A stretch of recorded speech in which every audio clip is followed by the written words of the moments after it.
Hey, I think most of you out there are already aware that the Connecticut Supreme Court, in a narrow decision, a 4-3 decision, has decided to overturn a lower court and allow the lawsuit filed by the Sandy Hook families against Remington to go forward. Now, I say a lawsuit by the Sandy Hook families as loosely as I can actually mean it, because we all know this is a lawyer being paid by Bloomberg to try to set a precedent to damage gun companies. It has nothing to do with the actual families of Sandy Hook. They're just being used as pawns in Bloomberg's anti-gun agenda. But the lawsuit by the Sandy Hook families, which is being funded by the Bloomberg administration or Bloomberg organization, is going to be allowed to go forward now. Now, the part of it that a lot of people are misunderstanding is they're like, how is this being allowed to go forward when gun manufacturers are immune from prosecution when someone misuses their product in a criminal way? Which they are, and they should be. Because Remington should be no more responsible when someone misuses a Bushmaster than Ford should be when some drunk driver runs over a kid with their Ford Pinto or whatever they're driving. So people are like, how can this go forward? There's a lot of confusion regarding this. Well, the liability regarding the actual horrific events at Sandy Hook is not on the table anymore. The judges did rule that that can't be there.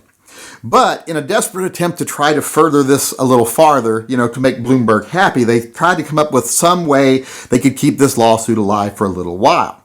And what they did is the gun manufacturer isn't liable for anything that happened. They can't be held liable for any damages done. But what we can do is we can allow this lawsuit to try to go forward under a different type of act. And Connecticut has what they call, I believe it's called the Connecticut Unfair Trade Practices Act. And it's basically just a truth in advertising law. It's a very broad truth in advertising law. Basically says, you can't lie when you sell a product. You can't market a product in a deceptive or dangerous way. Just a basic consumer protection law.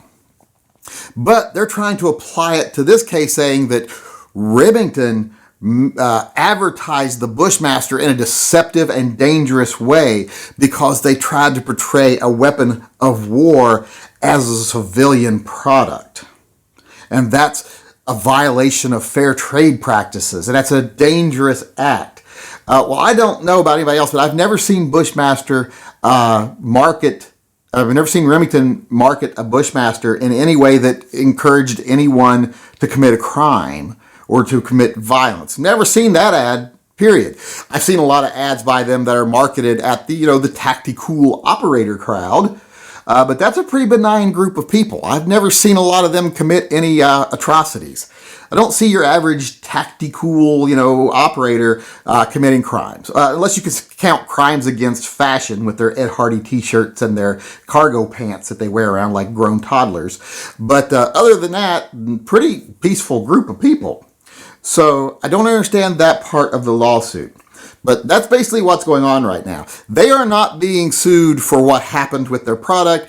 That has all been scrapped. But like I said, with the help of a few anti-gun judges who want to make Bloomberg happy, they've found some way to let the lawsuit go forward. Now, it's probably not going to be successful because here's what they had to prove. They had to prove that they either marketed in a way to promote violence or they marketed something deceptively. And by saying, this is a civilian product when it's really a weapon of war, which it's not a weapon of war. I don't know of very many armies that use Bushmaster AR-15s. I mean, it is a semi-automatic rifle, and some armies do use semi-automatic rifles that also happen to be black, but that doesn't make it a military weapon. States are very weird about how they try to define military weapons. To me, it's any weapon used by the military. And then even that should be legal for civilians according to the Second Amendment. But even if they were going to say it wasn't, this gun, the Bushmaster, is not used by any armies that I know of. If you want to use that loose definition that, it's sort of like one, well, then so's a knife. Knives are used in war. So I guess all knives are illegal because they are being marketed as civilian items when they're really weapons of war. If you go back far enough, so are pointy sticks and rocks. So I don't understand that argument whatsoever. That would be such a broad interpretation of the law that I won't see how that could withstand any legal scrutiny whatsoever. So this is just grasping at straws. I guess the other way they could try to go at it is say, like, well, they tried to market a civilian item as a military item because look at these guys in their ads, all look all military and operator. Well, then you just be admitting that the AR-15 is not a weapon of war, so I don't think they would go that route. So they're going to have to go that they're trying to market a military weapon to civilians, which it's not a military weapon, so I don't see how that's going to hold up in court at all. In fact, I know that won't hold up in court. There's just no way the Supreme Court, as it sits now, would uphold that really broad, really partisan definition. So like I said, I wanted to try to explain this to people that aren't quite sure what's going on, but I'm really not even quite sure what's going on in the end either, because I don't understand how that violated the Trade Practices Act, that Connecticut Unfair Trade Practices Act. Like, how did them marketing and the way they market it? It is one of the most popular civilian rifles ever. They marketed it as the most popular civilian rifle ever. Yeah, some of the guys in their ads were wearing camo. Oh my God, that's scary, right? That's got to be military, right? Well, no, they didn't look like they were military to me because they're like wearing like Ray-Bans and a floppy hat and camo. They looked like a tactitard to me. And even though I don't really agree with tactitards or the whole operator movement, I think it's been kind of a bad thing.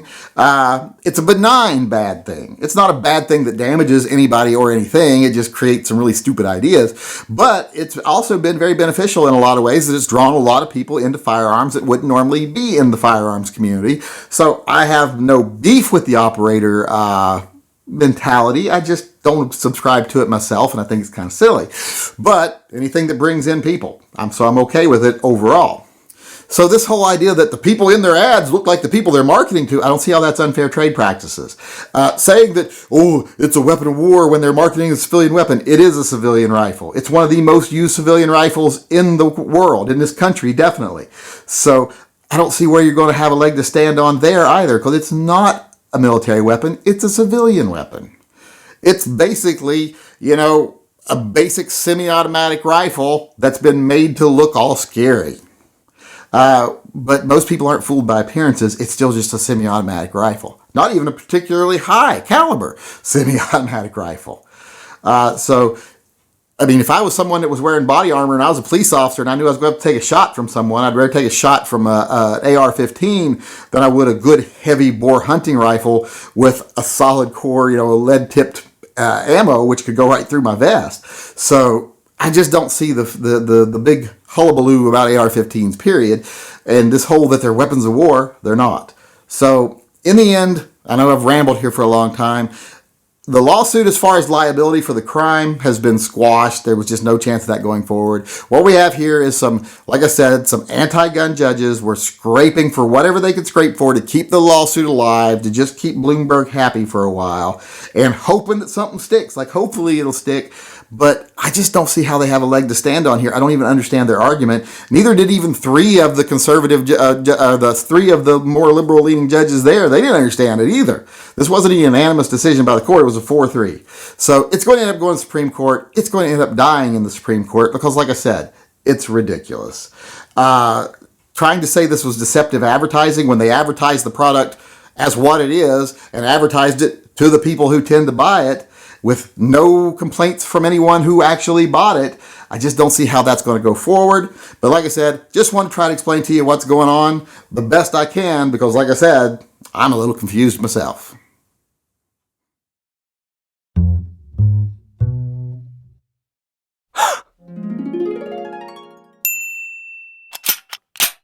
Oops.